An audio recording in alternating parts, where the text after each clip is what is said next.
Tidak ada getaran-getaran energi khusus yang menaungi wilayah ini, nggak ada.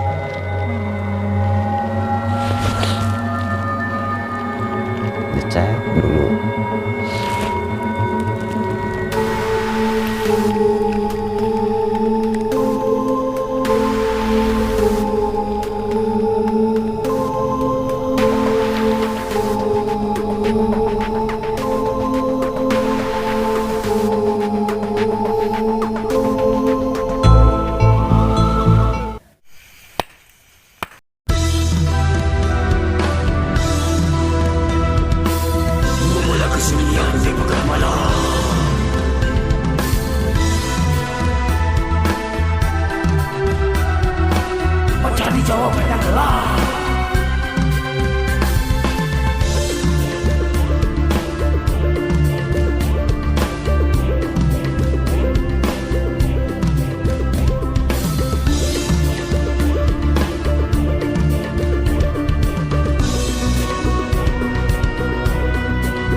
Assalamualaikum warahmatullahi wabarakatuh.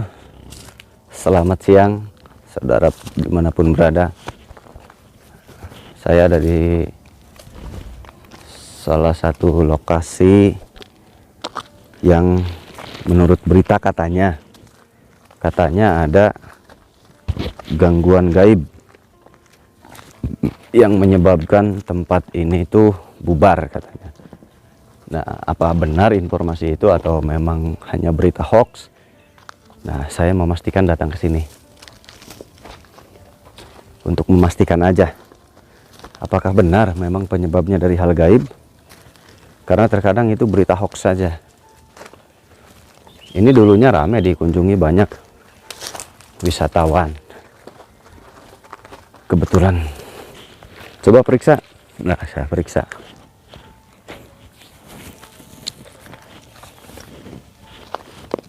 Burung liar aja udah banyak masuk ke sini ya. Burung liar udah banyak masuk.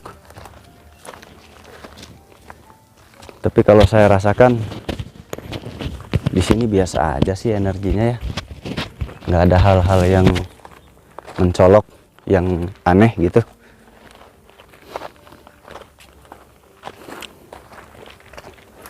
Nggak ada hal yang membuat merinding. Bukit apa nih?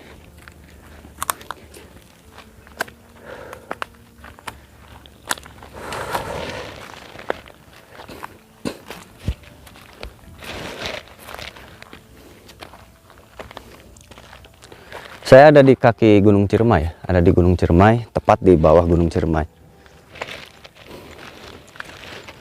Jadi berada tepat di Gunung Ciremai. Dan saya lihat memang ini nggak ada apa-apa sih ya. Nggak ada apa-apa sih kalau saya lihat tuh, biasa aja.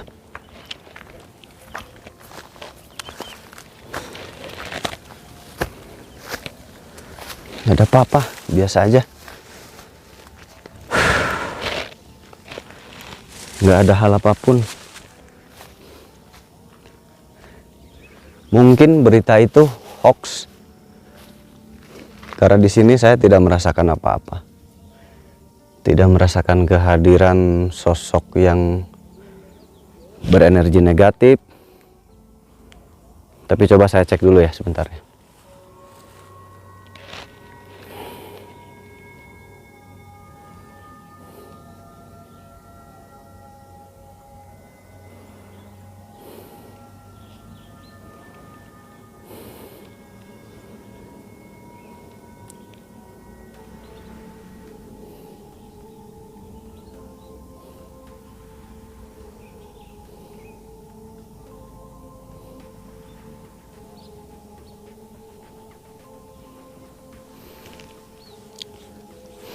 nggak ada ya. Dari feeling saya tadi nggak ada, pas dicek juga nggak ada apa-apa. Berarti ini hanya hoax. Nah, kenapa bisa seperti ini? Mungkin ini ditinggalkan, mungkin bisa dari pihak manajemennya bermasalah, atau memang ada masalah di tim mereka ya, di tim manajemen ini. Mungkin karena memang tidak ada getaran-getaran energi khusus yang menaungi wilayah ini, nggak ada.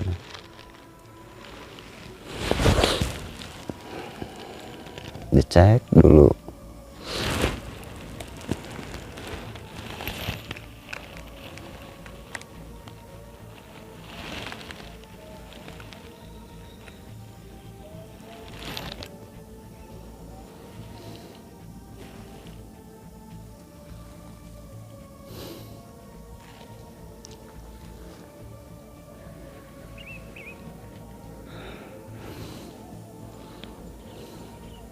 Nggak ada, tetap nggak ada. Jadi di sini berarti baik-baik aja. Nah, ternyata itu berita hoax. Nggak aneh sih berita hoax itu. Terkadang berita hoax ini untuk menjatuhkan atau untuk menakut-nakuti. Jadi kita harus tetap waspada dengan berita-berita hoax seperti itu, karena belum tentu benar. Nah, ini pas dicek biasa-biasa aja, nggak ada apa-apa, nggak ada hal yang memang menakutkan di sini, nggak ada.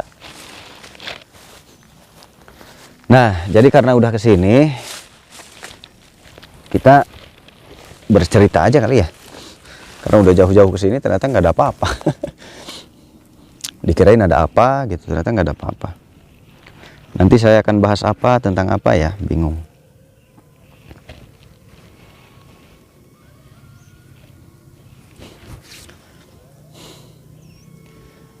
Membahas tentang cerita Gunung Ciremai aja ya. Nah, Gunung Ciremai ini punya legenda. Gunung Ciremai ini punya legenda. Legendanya apa di Gunung Ciremai ini? Legendanya adalah Nini Pelet. Nini Pelet. Kalau di Jawa, di sana ada Mak Lampir kalau di Jawa. Kalau di sini di Sunda, di Jawa Barat, Gunung Ciremai itu Nini Pelet, Nyai Pelet ya, Nyai Pelet. Khususnya untuk di Gunung Ciremai. Nyai Pelet itu dia menyukai seorang pemuda yang tampan rupawan ya, gitu. Tetapi nasib percintaannya sangat kurang beruntung. Jadi si Nyai Pelet ini tidak bisa menyatu dengan orang yang dicintainya, gitu. Dan akhirnya si Nini Pelet ini mempelajari ilmu-ilmu yang memang dilarang ya, yang memang dilarang, ilmu-ilmu yang berbahaya. Nah, Nini Pelet ini terus belajar sampai mendalami ilmu-ilmu sihir, ilmu santet dan lain-lain, dan ilmu merubah diri. Nah, seiring berjalannya waktu, karena dia mempelajari ilmu-ilmu yang memang dilarang, dia banyak memakan korban. Seiring berjalannya waktu, memakan korban masyarakat banyak, dan akhirnya lama-lama masyarakat pun mengendus berita bahwa si Nyi Pelet ini sering memakan korban gitu. Dan akhirnya masyarakat pun sangat resah. Masyarakat pun resah dengan kejadian-kejadian itu, sehingga menyebarlah ke setiap desa tentang perilaku atau kebiasaan Nyi Pelet yang sering memakan korban manusia. Korban manusianya itu beragam, bisa dari wanita, gadis gitu ya. Gitu. Dari gadis itu biasanya ini apa? Dia mengambil sarinya agar menurut dia nanti agar dianya awet muda gitu. Agar dia awet muda dan bisa terus awet muda. Nah, tetapi Nyi Pelet tidak hanya memakan korban gadis saja. Ternyata dia juga mengorbankan seperti bayi, balita gitu. Nah, untuk apa? Untuk itu juga, untuk menambah kesaktiannya dia juga. Nah, jadi dia pun memakan korban bayi juga. Nah, di sini ngeri kan. Jadi dia hampir setiap bulan dia itu mencari mangsa untuk menambah kekuatannya dan untuk menambah juga kecantikannya, ilmu keabadiannya. Jadi dia mempelajari ilmu keabadian agar dia tidak meninggal gitu, agar dia tidak mati. Jadi dia ingin terus hidup. Nah, jadi dia terus mengambil sarinya manusia itu. Karena kepercayaan ilmunya dia itu bisa memperpanjang usia dan tidak mati, bisa abadi katanya. Dia semakin serakah dan semakin tenggelam dan semakin masuk jauh di dalam dunia hitam. Nah, akhirnya dia pun menjadi sang penguasa ilmu hitam. Jadi aliran ilmu hitam itu dialah ratunya, dialah rajanya. Wah, itu legendanya seperti itu. Dan makin lama karena semakin merajalela, akhirnya tokoh-tokoh di desa pun merasa gelisah. Tokoh-tokoh di desa merasa gelisah gitu karena kejadian-kejadian seperti itu terus berulang. Dan korban bertambah karena pengikut-pengikut Nyi Pelet ini makin banyak. Nah, terus karena makin banyaknya kejadian seperti itu, salah satu tokoh agama berinisiatif untuk melawan. Tetapi alhasil pertempuran pun terjadi, perlawanan terjadi, tapi hasilnya nihil. Karena si Nyi Pelet ini cukup kuat dan tidak bisa dikalahkan akhirnya. Nah, malah terjadi korban dari pihak tetua-tetua dari golongan putih ini. Dan akhirnya ada seorang anak muda yang memang cukup berbakat. Anak muda ini berbakat dan memang keturunan orang yang luar biasa. Si pemuda ini saat itu masih remaja dan masih belajar ilmu-ilmu kanuragan dan ilmu-ilmu silat gitulah, khusus ilmu kanuragan. Nah, dan si pemuda ini mendengar juga berita itu, dan si pemuda ini berinisiatif untuk melawan si Nyi Pelet itu. Tapi hasilnya sama, masih bisa dikalahkan. Si pemuda ini berangkat untuk mencari Nyi Pelet, dan di jalan ternyata si pemuda ini dihadang oleh pengikut Nyi Pelet, dan ternyata bertengkarlah dia, beradu ilmu kanuragan. Setelah 3 hari 3 malam beradu ilmu kanuragan, beradu ilmu silat, berkelahi selama 3 hari 3 malam, ternyata si pemuda ini masih bisa dikalahkan. Dan karena kalah, si pemuda ini terhempas jatuh ke dalam jurang. Saat terjatuh ke dalam jurang, si pemuda ini diketemukan oleh tokoh yang berilmu tinggi, tokoh sakti yang berilmu tinggi. Si tokoh ini berbicara ke si pemuda itu, "Hei Sanjaya, bangunlah." Nah, ternyata si pemuda ini namanya Sanjaya. "Cucuku, kamu harus bisa mengalahkan dia karena dia sangat berbahaya." Nah, si kakek ini berbicara cucuku. Nah, si Sanjaya ini kaget, kenapa kok saya dipanggil cucu gitu. Dan si Sanjaya ini berarti bertanya ya, "Kakek, siapa kamu? Kenapa saya dipanggil cucu?" "Kamu memang cucuku," katanya. "Kamu Raden Sanjaya," gitu.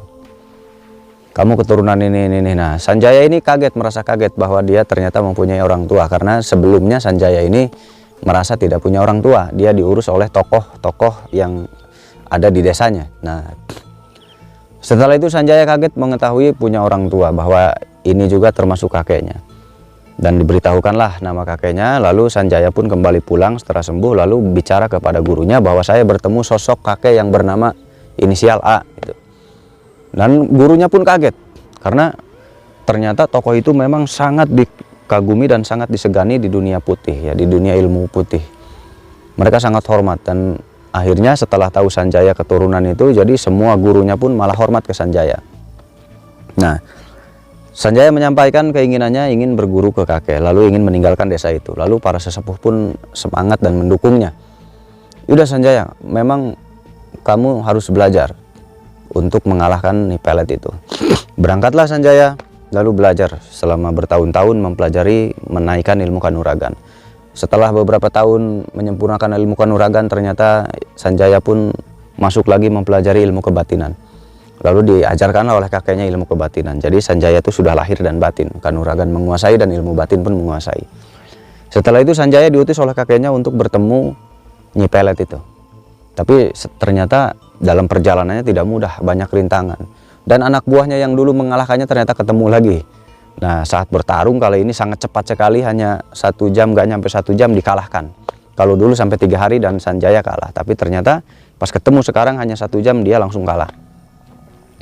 Lalu dilanjutkanlah pelajarannya untuk naik lagi ke kaki Gunung Ciremai untuk mencari Nyi Pelet.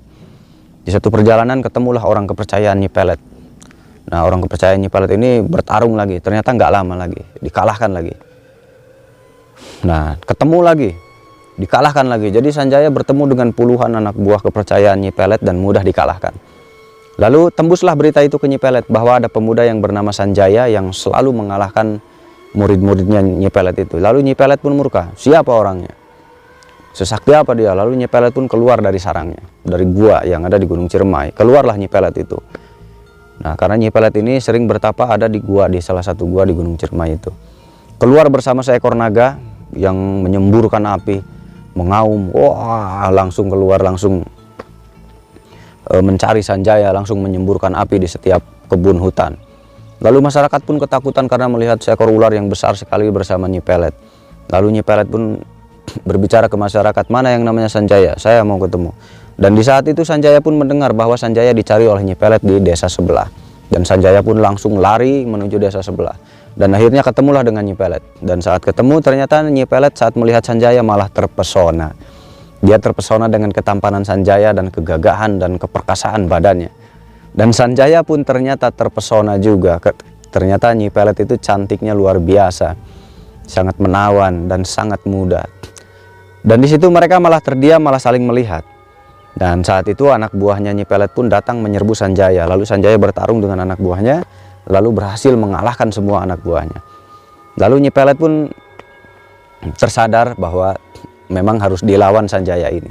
Meskipun dalam hatinya dia naksir ke Sanjaya. Lalu Nyi Pelet pun melawan Sanjaya. Lalu bertarung.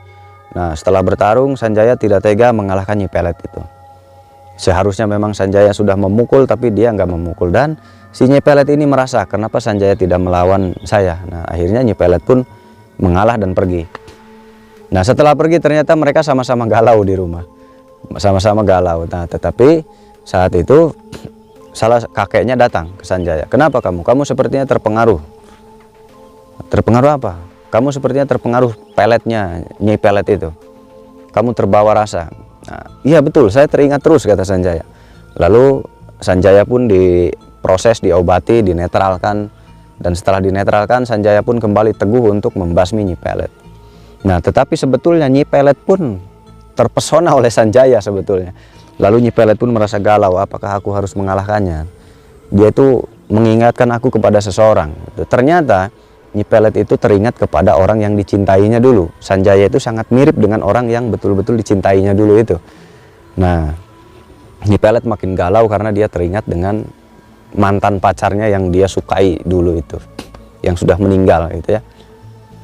Nah, lalu Nyi Pelet pun tidak begitu tidak begitu dalam rasa cintanya karena dia tahu Sanjaya memang berbahaya untuk dirinya. Nah, lalu terdengarlah kabar bahwa Sanjaya itu cucunya seseorang, tembus kepada Nyi Pelet, dan Nyi Pelet pun semakin marah, semakin gelisah, semakin marah, semakin emosi. Akhirnya Nyi Pelet pun mengutus para pengikutnya untuk membunuh Sanjaya. Lalu dikirimlah ratusan pendekar sakti murid-muridnya untuk membunuh Sanjaya. Tetapi pas datang Sanjaya masih sangat mudah untuk mengalahkannya. Dan akhirnya Nyi Pelet pun bersama sesembahannya, ternyata Nyi Pelet itu menyembah salah satu sang hyang jahat ya. Menyembah salah satu sang hyang jahat, lalu sang hyang jahat itu pun membantu Nyi Pelet. Dan akhirnya bertarunglah Sanjaya.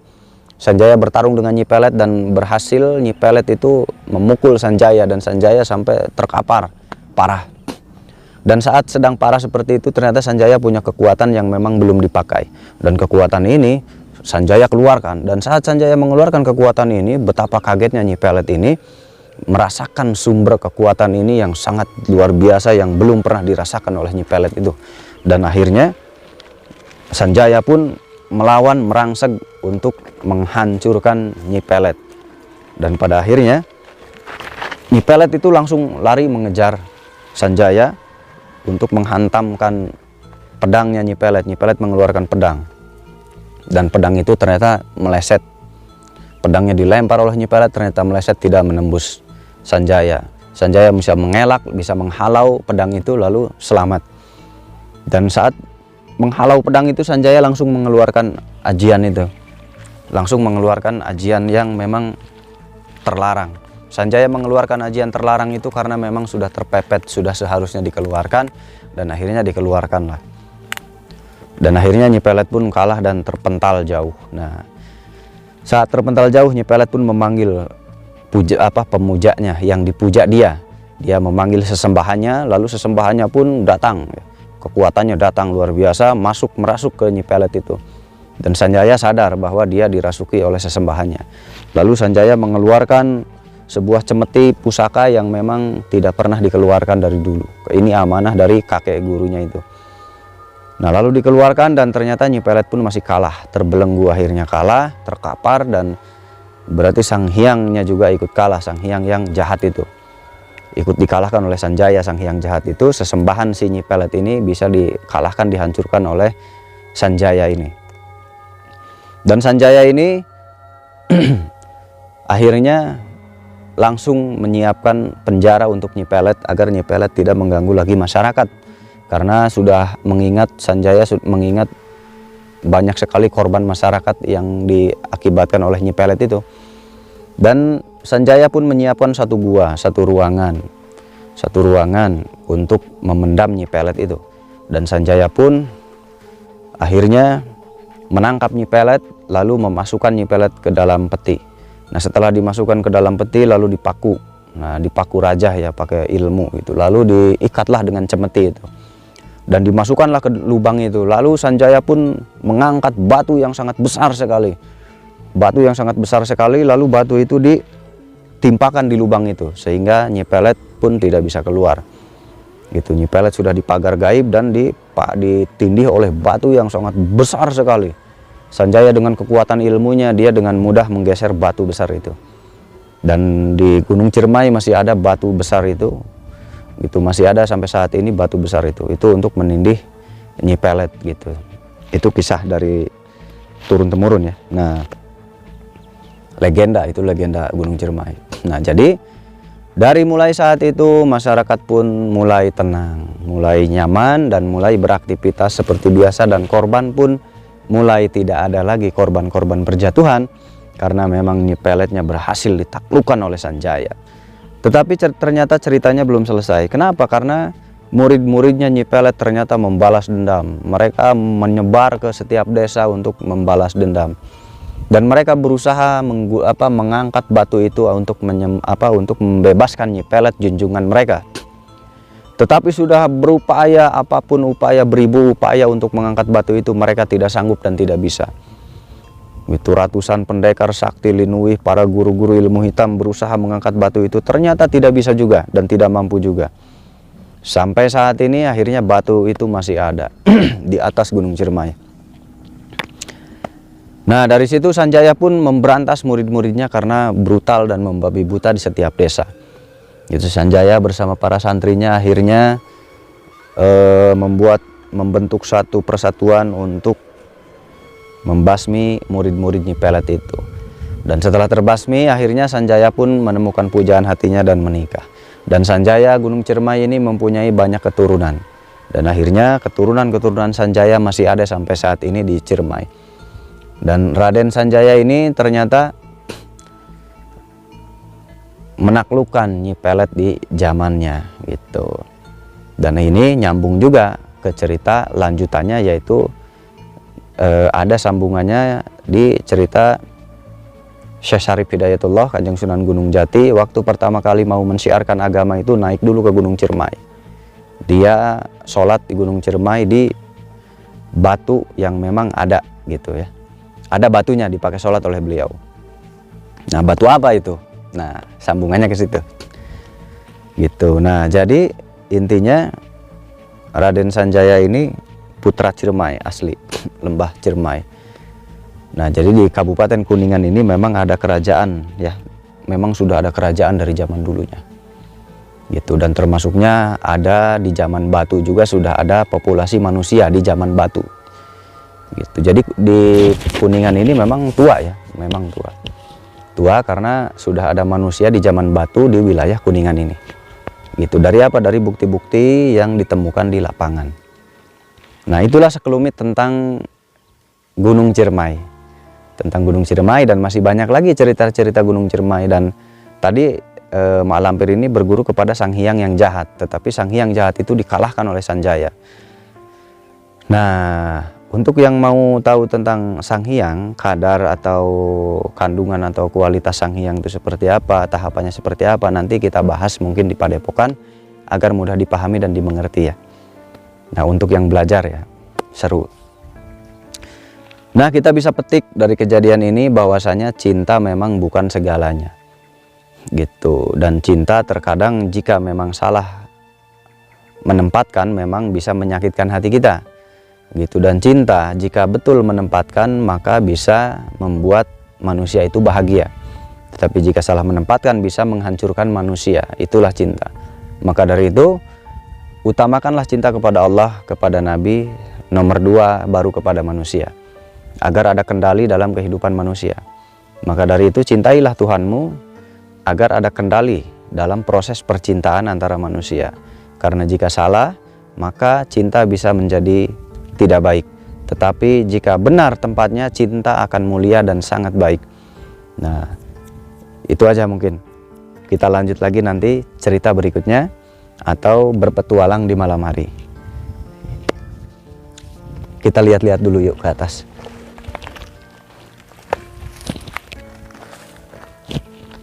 Jadi di Gunung Ciremai ini, di setiap gunung memang ada Sang Hyangnya, ada yang menunggunya. Sebetulnya kata Sang Hyang ini ada dari zaman pewayangan dulu ya. Dan dari zaman Prabu Siliwangi itu sudah ada kata Sang Hyang. Bahkan Prabu Siliwangi pun memakai Sang Hyang untuk menjaga wilayah-wilayah atau daerah-daerah. Gitu. Ya, jadi memang bukan rahasia umum ya. Memang Prabu Siliwangi memakai itu untuk tujuan-tujuan tertentu dan untuk membentengi wilayah-wilayah. Gitu. Nah, jadi nanti kita lanjut lagi malam. Kita menguak misteri di salah satu tempat yang cukup menarik. Dan tempat ini, destinasi wisata ini berarti tidak ada hal-hal mistiknya ya. Kita kembali pulang aja. Sudah dicek destinasi wisata ini nggak ada hal-hal mistiknya, nggak ada. Jadi biasa dan normal. Jangan lupa di like dulu dan jangan lupa dibantu di share ya. Jangan lupa dibantu di share, like, komen, subscribe, dan jangan lupa juga iklannya jangan di skip. Kalau mau nyawer ada di terima kasih di bawah gambar lope. Yaudah, nanti sampai jumpa lagi. Assalamualaikum warahmatullahi wabarakatuh.